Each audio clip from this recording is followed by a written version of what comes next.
এই আলোচনায় বাংলাদেশের সাবেক প্রধানমন্ত্রী শেখ হাসিনাকে ফেরত দেওয়া, প্রত্যার্পণ করার কোনো কথা কি হয়েছিল? তারা নাকি শেখ হাসিনাকে ফেরত দেওয়ার জন্য ডক্টর ইউনূস নাকি ভারতকে বলেছেন।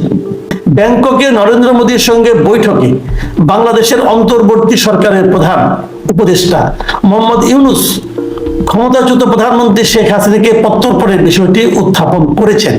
শুক্রবার এই দাবি করেছেন ইউনূসের প্রেস সচিব শফিকুল আলম।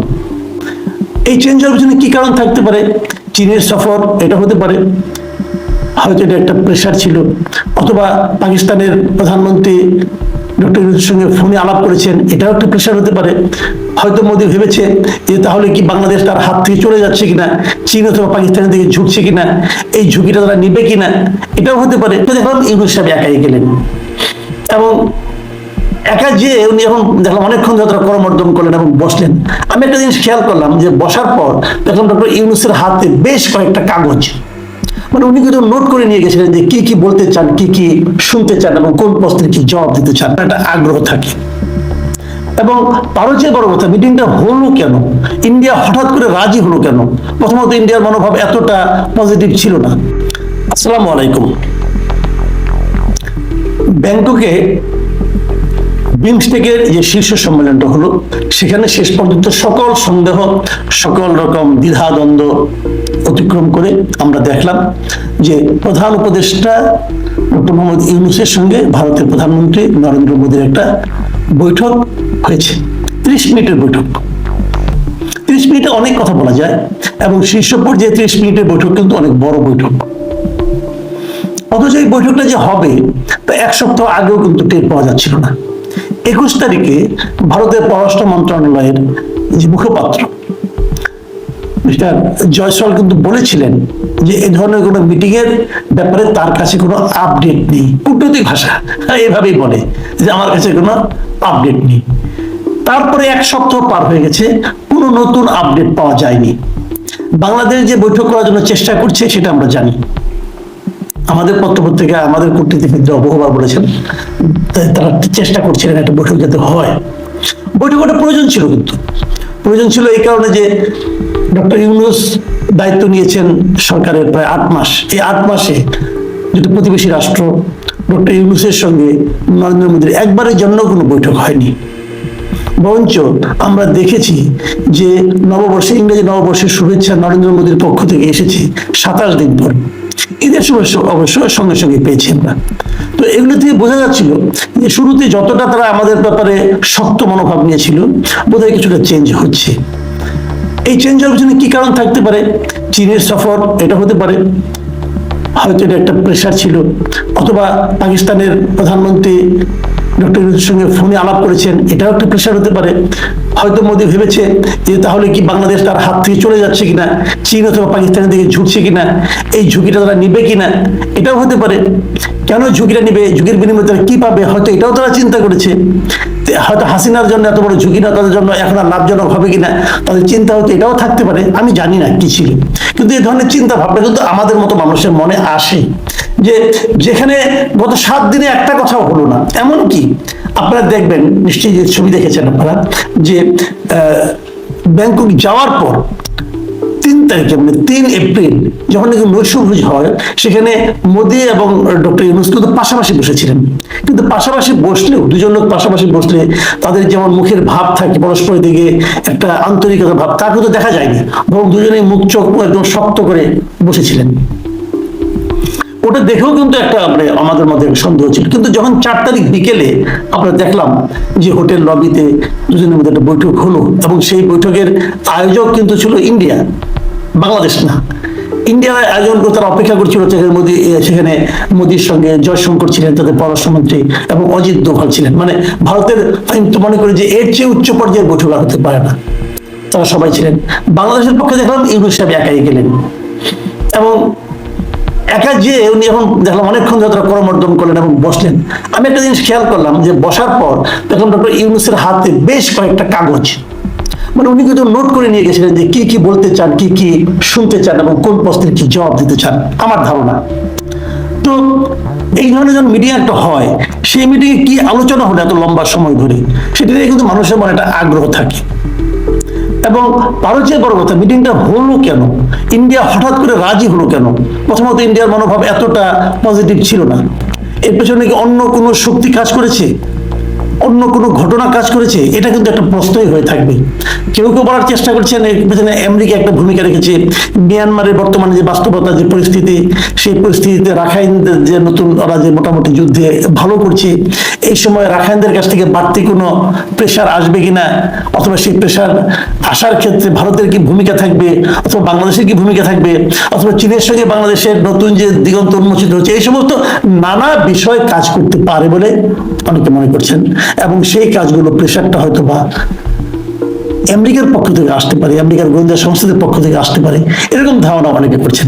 যে কারণে হোক, একটা মিটিং হয়েছে এবং এটা খুবই জরুরি একটা মিটিং ছিল। এখন এই মিটিংয়ের যে অংশটা নিয়ে আমি আজকে একটু কথা বলতে চাই, অনেকগুলি প্রসঙ্গে এসেছে। বাংলাদেশে তিস্তার পান নিয়ে আলোচনা হয়েছে, বাংলাদেশের পক্ষ থেকে বলা হয়েছে। সীমান্ত হত্যা নিয়ে বাংলাদেশের পক্ষ থেকে বলা হয়েছে।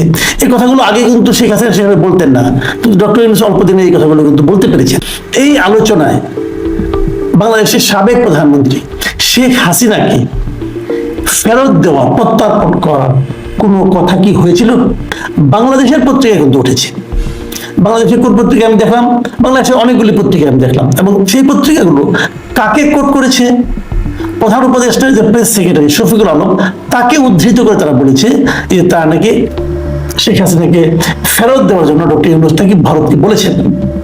এবং এই নিউজটা ভারতের যে বাংলা পত্রিকা, কলকাতার আনন্দবাজার পত্রিকা, তারাও লিখেছে এটা অন্যভাবে। তারা কি করেছে, আমাদের প্রথম আলো পত্রিকাকে কোট করে, প্রথম আলো যে শফিকুল আলমকে উদ্ধৃতি করে কথাটা বলেছেন, সেই কথাটা বলে তারা এটাকে উদ্ধৃত করেছে। এবং সেখানে লিখেছে, আপনার পত্রিকা শিরোনাম আপনারা দেখেন, ভারতে আশ্রয় নেওয়া হাসিনাকে প্রত্যর্পণ নিয়ে আলোচনা হয়েছে মোদি ইউনূসের, দাবি বাংলাদেশের। মানে বাংলাদেশ দাবি করছে, এই দাবিটা হতেই পারে, এটা কিন্তু অস্বাভাবিক কোনো দাবি নয়। কারণ শেখ হাসিনাকে ফেরত যেহেতু নয়াদিল্লির কাছে আমাদের দেশ থেকে কূটনৈতিক বার্তা গিয়েছিল গত ডিসেম্বরে, এবং সেই ডিসেম্বরে ডক্টর ইউনূস স্কাই নিউজকে বলেছিলেন যে বৈষম্য বিরোধী ছাত্র আন্দোলনের পূর্বে খুনের অভিযোগ সহ মানবতা বিরোধী একাধিক মামলায় হাসিনার বিরুদ্ধে গ্রেফতারি পরোয়ানা জারি করা হয়েছে। উনিও বলেছিলেন। তো তাকে ফেরত দেওয়ার জন্য কূটনৈতিক বার্তার পাশাপাশি ডক্টর ইউনূস মোদিকেও বলেছেন কিনা, এই বিষয়টা জানার ব্যাপারে বাংলাদেশের মানুষের একটা আগ্রহ আছে। হয়তো সেই আগ্রহ মেটাতে যে শফিকুল আলম এই কথাটা বলেছেন, এখন শফিকুল আলম যে কথাটা বলেছেন সেটা আদৌ ঘটেছে, তার সপক্ষে ভারতীয় মিডিয়ার অথবা ভারতের কূটনীতিবিদদের কোনো ধরনের কথা পাওয়া যাচ্ছে না। আমি অন্তত পাইনি, হয়তো আছে, আমি জানি না।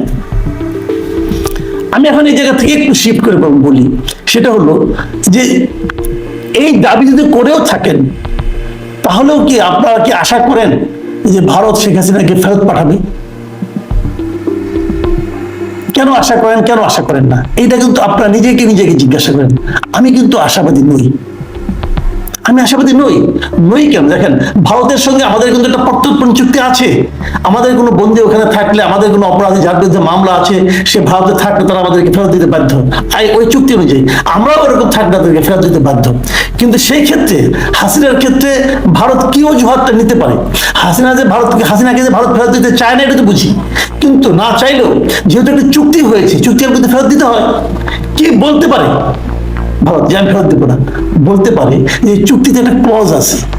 সেই ক্লজটা হলো, যদি আশ্রয়দানকারী দেশ মনে করে যে এই লোককে ওই দেশে ফেরত পাঠালে নিজ দেশে যে এই ব্যক্তি রাজনৈতিক প্রতিহিংসার শিকার হতে পারে, যদি উনি মনে করে, তাহলে তারা নাও দিতে পারে। এই ক্লজটা কিন্তু আছে। সেই কাজটা কিন্তু আমরা করে ফেলেছি। এখন যদি ভারত বলে যে আমরা যাকে ফেরত দেব সে তো রাজনৈতিক প্রতিহিংসার শিকার হবে, এবং রাজনৈতিক প্রতিহিংসার শিকারের মতো ঘটনা তো আমরা ঘটিয়ে চলেছি। এবং সবচেয়ে বড় ঘটনাটা ঘটেছে 32 নম্বর ভাঙার মাধ্যমে। 32 নম্বর যখন ভাঙা হয়েছে, যদি শেখ হাসিনার পক্ষ থেকে অথবা ভারতের পক্ষ থেকে বলা হয় যে 32 নম্বর তো শেখ হাসিনার পিতার বাড়ি ছিল, শেখ হাসিনার বাড়ি ছিল না, তার পিতার বাড়ি ছিল, তারপরে সেটা ট্রাস্টকে দান করা হয়েছিল, সেই বাড়িও যখন ধূলিসাৎ করে দেওয়া হয়েছে, এটা তো ক্লিয়ার বোঝা যাচ্ছে এটা একটা রাজনৈতিক প্রতিহিংসা। এবং সেই গুড়িয়ে দেওয়ার সময় সরকারের দিক থেকে কোনো রকম প্রতিবন্ধকতা তৈরি করা হয়নি। কেন করা হয়নি? কারণ ওইটা ভাঙার জন্য সম্পূর্ণ দায় দায়িত্ব নেওয়া উচিত, মানে সম্পূর্ণ উস্কানিমূলক কথাবার্তা কি বলেছিল ফ্রান্সে থাকা পিনাকি ভট্টাচার্য, তিনি মানুষকে ওখান থেকে খেপিয়ে দিয়েছিলেন এই বাড়িটা ভাঙার জন্য। আমি তখনই প্রশ্ন করেছিলাম, এই বাড়িটা আপনি ভেঙে কি লাভ করলেন? কি লাভ আপনি করলেন? কোনো লাভ আপনি করতে পারেননি, বরঞ্চ শেখ হাসিনাকে ফেরত আনাটা ডিফিকাল্ট করে দিলেন।